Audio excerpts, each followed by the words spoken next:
Mister ladies viewers அனைவருக்கும் வணக்கம். நான் டாக்டர் நித்யா, சித்தா பிசிஷியன். வெயில் கொடுமை அதிகமா இருக்குன்னா குளிர்ச்சி தரக்கூடிய நிறைய பானங்களும் நம்ம குடிப்போம். அந்த மாதிரி தான் சர்பத். இதுல புகழ் பெற்றது என்னன்னா, நம்ம நன்னாரி சர்பத் நம்ம எல்லாருக்குமே தெரிஞ்சது. சர்பத் அப்படின்னாவே நம்ம நன்னாரி சர்பத் தான் குடிப்போம். அந்த அளவுக்கு நன்னாரி சர்பத் நம்ம உடலுக்கு ஆரோக்கியத்தை தரக்கூடியது.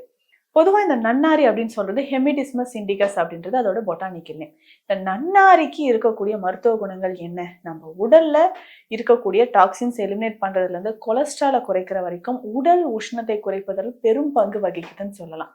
இந்த நன்னாரி உடல் உஷ்ணத்தை எப்படி குறைக்குதுன்னா, நம்ம உடல்ல பித்தம் அதிகரிச்சிருக்கும் போது வரக்கூடிய நோய்கள் தான் உடல் உஷ்ணத்தினால் வரக்கூடியது. கண் எரிச்சல்ல இருந்து தலைமுடி நரைத்தல், அதுக்கப்புறம் நிறைய பேருக்கு மோஷன் போகாது, மலச்சிக்கல் பிரச்சனை இருக்கு. அடுத்தது பைல்ஸ் ஃபிஸ்டுலா, இல்ல உடல் முழுவதுமே அனலா எனக்கு கொதிக்குதுன்னு நிறைய பேர் சொல்லுவாங்க.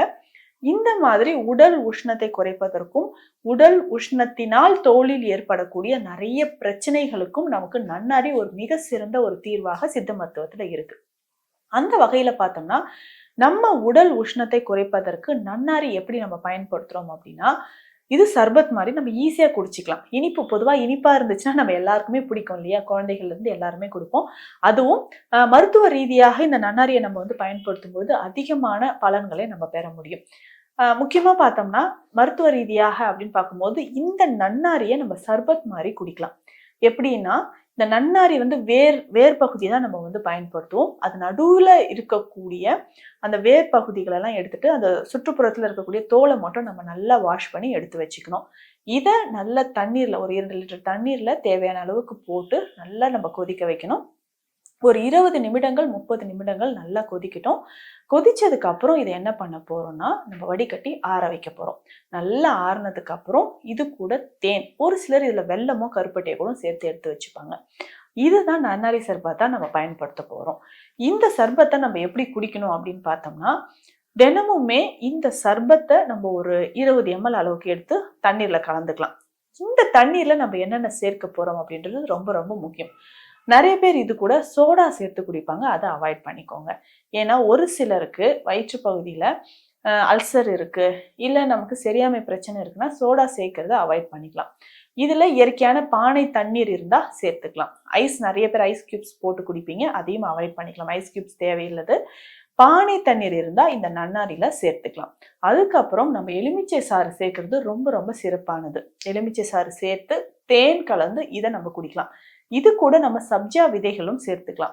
நம்ம உடல்ல அந்த குளிர்ச்சி தன்மையை கொடுப்பதற்கு சப்ஜா விதைகள் ரொம்ப ரொம்ப ரொம்ப முக்கியமானதுன்னு சொல்லலாம். அந்த மாதிரி இந்த சர்பத்தை நம்ம குடிக்கும்போது உடல்ல இருக்கக்கூடிய அதிகப்படியான உஷ்ணத்தை இது குறைக்கும். அதே மாதிரி இந்த நன்னாரி சர்பத் யாரெல்லாம் குடிக்கலாம்? எனக்கு சுகர் இருக்கு, நான் குடிக்கலாமா? கொலஸ்ட்ரால் இருக்கு, குடிக்கலாமா? எல்லாருமே குடிக்கலாம். சர்க்கரை நோயாளிகள் இதுல இனிப்பு சேர்க்கிறத அவாய்ட் பண்ணிடணும். அதாவது தேனோ இல்ல சர்க்கரையோ நாட்டு சர்க்கரையோ சேர்த்து குடிக்கிறத அவாய்ட் பண்ணிட்டு இந்த சர்பத்தை மட்டும் நம்ம குடிச்சிட்டு வரும்போது அதிகமான பலன்களை நமக்கு கொடுக்கும். அதே மாதிரி பிரெக்னன்ட் டைம்ல நான் இதை குடிக்கலாமான்னு நிறைய பேர் கேட்பீங்க. நிச்சயமா இதை எடுத்துக்கலாம்.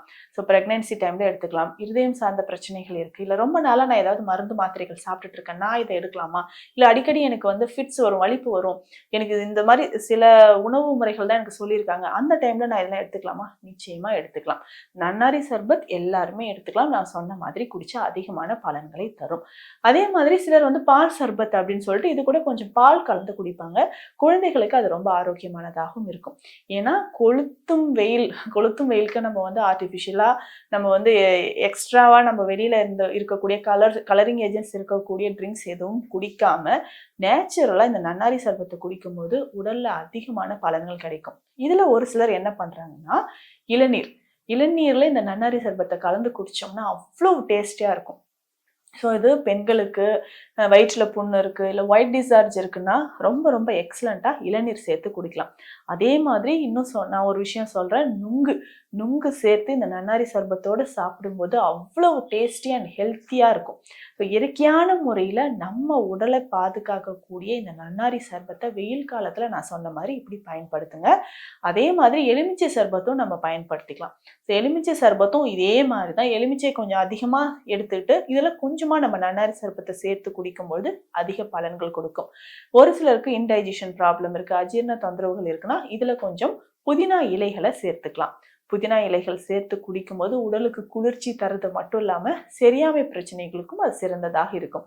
இப்போ கோடை காலம் வந்துருச்சுன்னா இந்த மாதிரி சர்பத் அதுல கொஞ்சம் சப்ஜா விதைகள் சேர்த்து நுங்கு இளநீர் சேர்த்து நம்ம பருகும்போது உடலுக்கு அதிகமான குளிர்ச்சி, கோடை காலங்களில் ஏற்படக்கூடிய அந்த வியர்வை துர்நாற்றம் அதிகமா இருக்கிறது, ரொம்ப அடிக்கடி நான் உடல் சோர்வா இருக்குது, ரொம்ப ஸ்வெட் ஆகுது அப்படின்றவங்களுக்கு இந்த மாதிரி நம்ம வீட்டிலேயே செஞ்சு நன்னாரி சர்பத்தை குடிக்கும்போது அதிகமான பலன்களை நமக்கு கொடுக்கும். உடலும் குளிர்ச்சியாக இருக்கும்.